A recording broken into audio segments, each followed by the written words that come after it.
জি, আসসালামু আলাইকুম। আপনি কি অপূর্বর বাবা বলছেন? জি স্যার। জি ভাই, আমি তারেক বলছিলাম। জি আসলে আপনাকে সান্ত্বনা দেওয়ার ভাষা আমার নেই। আমি এতটুকু বলতে পারি যে আমিও আমার ভাইকে হারিয়েছি, তো সন্তান হারানোর বেদনা থেকে বেশি হবে, কম হবে না। আসলে আপনার অপূর্বর জন্য দোয়া করা ছাড়া এই মুহূর্তে তো আল্লাহ দরবারে দোয়া করা ছাড়া আমাদের কিছু করার নেই। আর আর আমরা চেষ্টা করব আমাদের দলের অবস্থান থেকে আইন শৃঙ্খলা বাহিনীকে বলার জন্য যে এটার সাথে যারা জড়িত তাদেরকে যদি শাস্তির আওতায় আনা সম্ভব হয়।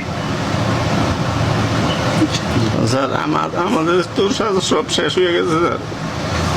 চলার মতো পথ নাই। আপনারা ছাড়া আমাদের কে আছে? আমার হাত স্বাভাবিক, আমি বুঝছি। অচল হয়ে গেছে, আমি আবার অচল হই। আমি তো স্যার প্যারালাইসিস রুগী। আপনাদের পাড়ি ঘুরে আমাদের পুলিশে মাইরা আবার পঙ্গু বানায় থুয়ে দিছে। আপনার ছেলে তো দুইজন মধ্যে, অর্ণব এবং অপূর্ব না? না, 3 ছেলে। 3 ছেলে, আচ্ছা আচ্ছা। অপূর্ব মানে কি বড় ছিল না না মেজো ছিল না? একবার ছোট। আচ্ছা, অপূর্ব ছোট, বাকি দুইজন বড়। হ্যাঁ। আচ্ছা আচ্ছা আচ্ছা। আবু মরেছে। এখন কাজ এরকম কাজ নাই আর। আচ্ছা, আমরা দেখবো আমরা কতটুকু কি করতে পারি, আমরা চেষ্টা করব। আমাদের বহু নেতাকর্মী এইভাবে নির্যাতিত হয়েছে, বহু নেতাকর্মী এরকম সমস্যায় আছে।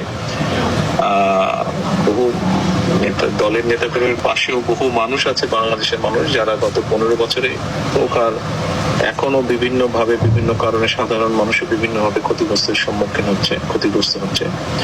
আমাদের অবস্থান থেকে আমরা চেষ্টা করব, এতটুকুই এই মুহূর্তে হয়তো আপনাকে আমি বলতে পারছি।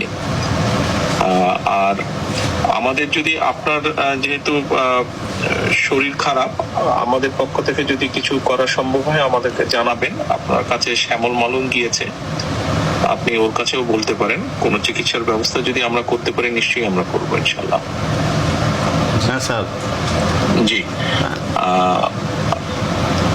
আপনার যদি পারিবারিক ভাবে যদি কোনো রকম কোনো সহযোগিতার প্রয়োজন হয়, শ্যামল মালুম আমাদের ছাত্র দলের জয়েন্ট সেক্রেটারি যে গিয়েছে আপনার কাছে, কেন্দ্রীয় ছাত্র দলের, আপনি ওর সাথে যোগাযোগ করলে আমরা দলের পক্ষ থেকে অবশ্যই চেষ্টা করব আমাদের সাধ্য মতো ইনশাল্লাহ।